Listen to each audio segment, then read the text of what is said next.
Morning students. बेटा हमारा first chapter चला हुआ था भाषा तथा व्याकरण। तो इसमें आगे देखिए लिपि या लेखन व्यवस्था, पेज नंबर है 5। यह तो हमें पहले पता ही चल चुका है कि भाषा को स्थायी रूप प्रदान करने के लिए ही लिखित भाषा का विकास हुआ। यानी कोई भी भाषा है उसको ज्यादा समय तक रखने के लिए किस चीज की आवश्यकता पड़ी थी? लिखित भाषा की, लिखित रूप की आवश्यकता पड़ी। तो इस प्रकार से लिखित भाषा का विकास हुआ। प्रत्येक ध्वनि के लिए कुछ वर्ण बनाए गए।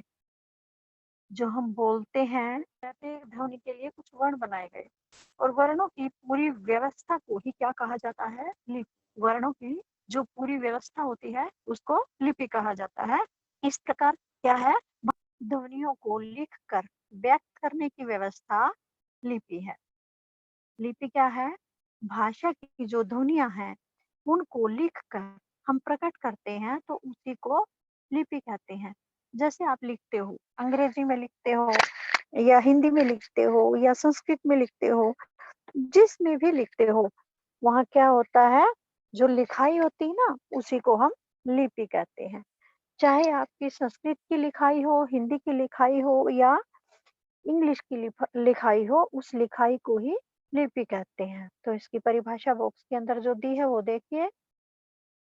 भाषा की ध्वनियों को लिखकर व्यक्त करने के लिए बनाए गए चिन्हों या वर्णों की व्यवस्था को लिपि कहा जाता है। क्या है लिपि की परिभाषा? भाषा की जो ध्वनियां होती हैं उनको लिखकर हम व्यक्त करेंगे अपने विचार। उस व्यक्त करने के लिए कुछ चिन्ह बनाए गए हैं, वर्ण है, उनको व्यवस्थित रूप में एक क्रम से लिखा जाता है, उसी को क्या कहते हैं? लिपि कहते हैं। अब हम जानते हैं कि संसार में अनेक भाषाएं होती हैं और प्रत्येक भाषा को लिखित रूप में प्रस्तुत करने के लिए विभिन्न लिपियां हैं। अब वो उस लिखित रूप में प्रस्तुत अनेक लिपियों का प्रयोग किया जाता है। जैसे उदाहरण के लिए देखिए, संसार में हिंदी, पंजाबी, गुजराती, मराठी, अंग्रेजी, रूसी, चीनी आदि अनेक भाषाएं हैं और इन सब को लिखित इन सब भाषाओं की जो है लिपि भी अलग अलग है। तो इन भाषाओं को लिखित रूप में प्रस्तुत करने के लिए किस किस प्रकार की लिपि होती है? ब्राह्मी, देवनागरी, गुजराती, तमिल, गुरमुखी, फारसी, रूसी, रोमन आदि अनेक लिपियां होती हैं। तो हमें जो ये लिपियां और भाषाओं के बारे में पता करना है तो नीचे है देखिए, संसार की प्रत्येक भाषा ने किसी न किसी लिपि को अपनाया है। तो हम नीचे देखते हैं कुछ भाषाओं के नाम भी हैं और उनके लिपियों के भी नाम हैं। तो देखिए, हिंदी, मराठी, संस्कृत, नेपाली, ये 4 भाषाएं हैं। कौन कौन सी? हिंदी, मराठी, संस्कृत, नेपाली। एक बोडो भी होती है, कोंकणी भी होती है। इन सब की लिपि होती है देवनागरी। लेकिन आप जैसे जैसे बड़ी क्लास में होते जाओगे तो और भाषाएं जुड़ती जाएंगी। अब आप ये अपने जो 4 नाम दिए हैं इन्हीं को आपने याद रखना है। हिंदी, मराठी, संस्कृत, नेपाली। इन भाषाओं की लिपि कौन सी है? देवनागरी। जैसे क, ख, ग, घ, ङ हम पढ़ते हैं, इनकी लिपि क्या है? देवनागरी। अब है नीचे सेकंड नंबर पर अंग्रेजी, रोमन, फ्रेंच, जर्मन, स्पेनिश आदि, यानी और भी है इनके अलावा। तो इनकी लिपि कौन सी है? रोमन। इनकी लिपि कौन सी है? रोमन। जैसे अंग्रेजी में हम लिखते हैं ABCDE, तो ये होती है रोमन। अब थर्ड नंबर पर है पंजाबी। पंजाबी की लिपि है गुरमुखी। और आगे फिर ये पंजाबी भाषा में क ख ग घ ङ दे रखे हैं, ये आप देख ले, जो बच्चे पंजाबी पढ़ते हैं उनको ये समझ आ जाएगा। फिर है तमिल, तमिल की लिपि है तमिल। तो ये तमिल भाषा में क, ख, ग, घ, ङ दे रखा है ना, तो इनको देख लीजिए। तमिल तो आपको आती नहीं है, हमारे यहाँ किसी को भी नहीं आती है तमिल भाषा, तो यही तमिल में लिखा हुआ है। आगे देखिए व्याकरण। व्याकरण क्या होती है? प्रत्येक भाषा की अपनी एक नियम व्यवस्था होती है। यदि हम इन भाषा के नियमों का पालन न करेंगे, तो लिखने या बोलने में क्या हो जाता है, गलतियां हो जाती हैं। जैसे हिंदी की वाक्य रचना का क्या नियम है कि वाक्य में पहले क्या लिखते हैं हम, कर्ता, फिर कर्म और अंत में क्रिया।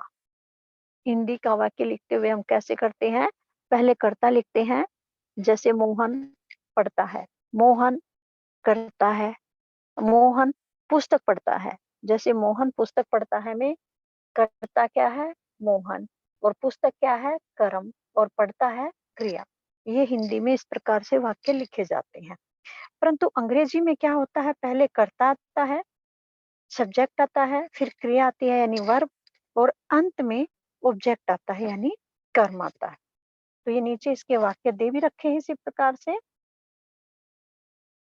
हिंदी में बच्चा दूध पीता है, और अंग्रेजी में भी इसी को दे रखा है, चाइल्ड ड्रिंक्स मिल्क।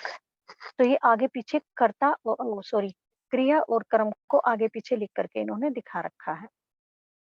तो नीचे देखिए, मातृभाषा के अलावा जब हम कोई दूसरी भाषा सीखते हैं, तो हम अनेक प्रकार की गलतियां कर देते हैं, क्योंकि हमें उन भाषा के नियमों के बारे में जानकारी नहीं होती है। जैसे जैसे हम भाषा के नियमों की जानकारी लेते रहते हैं, तो हम गलतियां भी कम करते हैं। नियमों की जानकारी के बाद ही हमें ये पता चलता है कि उस भाषा का कौन सा वाक्य शुद्ध है और कौन सा वाक्य अशुद्ध है। ठीक है, तो इसलिए हमें किस चीज का ध्यान रखना होगा, भाषा के नियमों का। भाषा के नियमों को हमें अच्छी तरह से सीखना होगा। अब भाषा के नियम हम कैसे सीख सकते हैं? भाषा के नियमों की जानकारी हमें उस भाषा के व्याकरण से मिलती है। जिस भाषा के नियमों के बारे में हमें जानकारी प्राप्त करनी है, वो किससे होगी? व्याकरण से।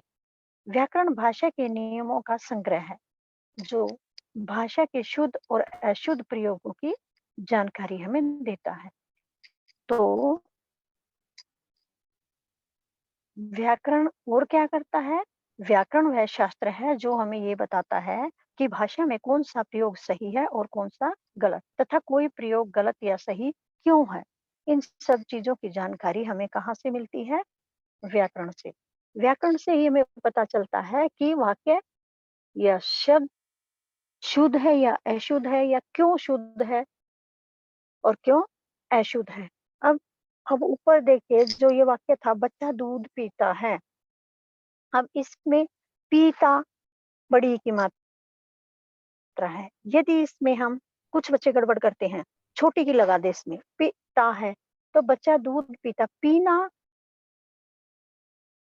शब्द जो है, पीने का अर्थ है कुछ चीज पीना, दूध पीना, पानी पीना, और छोटी की मात्रा लग जाएगी तो ये बिल्कुल चेंज हो जाएगा, इसका अर्थ चेंज हो जाएगा।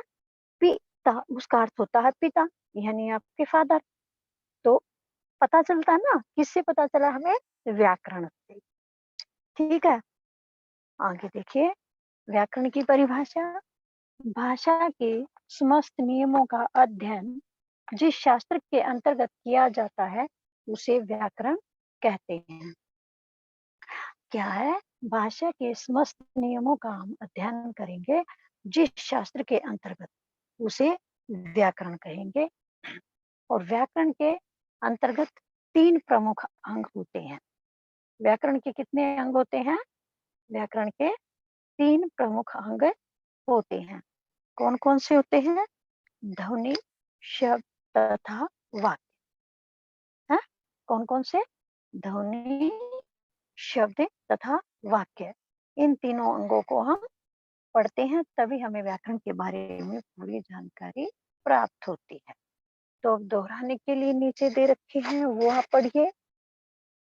पूरे चैप्टर के अंदर जो आया है, उसको निष्कर्ष रूप में, संक्षिप्त रूप में, यहाँ पर शॉर्ट रूप में दे रखा है। तो देखिए, भाषा वह साधन है जिसके माध्यम से हम परस्पर बातचीत करते हैं। भाषा के द्वारा ही हम क्या करते हैं?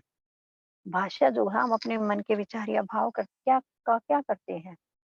जिसके द्वारा हम अपने भाव या विचार दूसरों के सामने प्रकट करते हैं और उनके समझते हैं, वह भाषा होती है। भाषा के द्वारा ही यह संभव है, चाहे मौखिक भाषा है या लिखित भाषा है। भाषा मनुष्य के मुख से उच्चरित ध्वनियों की व्यवस्था है। भाषा क्या है? मनुष्य के मुख से बोली जाने वाले ध्वनियों की व्यवस्था है। हर भाषा के दो रूप होते हैं। भाषा के कितने रूप होते हैं? दो। कौन कौन से? मौखिक तथा उच्चरित। मौखिक या उच्चरित एक ही बात है, और दूसरा लिखित रूप। दूसरा लिखित रूप। भाषा का मौखिक रूप कौन सा है? अस्थाई है। और लिखित रूप कौन सा है? स्थाई है। भाषा का मौखिक रूप कैसा है? स्थाई है, यानी जल्दी समाप्त हो जाने वाला है। और लिखित रूप स्थाई है, सदा रहने वाला है। मौखिक भाषा के अंतर्गत ध्वनि आती है, और जिनसे क्या होती है? शब्दों की रचना। सबसे छोटी क्या है? ध्वनि। वाक्यों की रचना होती है। उच्चरित ध्वनियों के लिए जो लिखित चिन्ह बनाए जाते हैं उनको वर्ण कहा जाता है। जो हम ध्वनि बोलते हैं उनको कुछ चिन्हों के द्वारा लिखा जाता है। वे जो चिन्ह होते हैं उनको वर्ण कहा जाता है। जैसे क, च, ट, त, प आदि जो भी होते हैं ये वर्ण होते हैं। और वर्णों की एक व्यवस्था होती है, और उनको लिखने का एक ढंग होता है।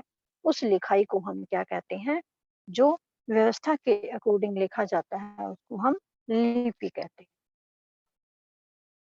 और आगे देखिए, वह शास्त्र है जिसके अंतर्गत भाषा के नियमों का अध्ययन किया जाता है, व्याकरण कहलाता है।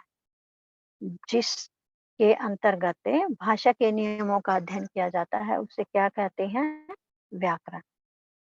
और नेक्स्ट है, व्याकरण ही हमें ये बताता है कि भाषा का कौन सा रूप शुद्ध है और कौन सा रूप अशुद्ध है। यह कौन बताता हमें शुद्ध और अशुद्ध के बारे में? व्याकरण।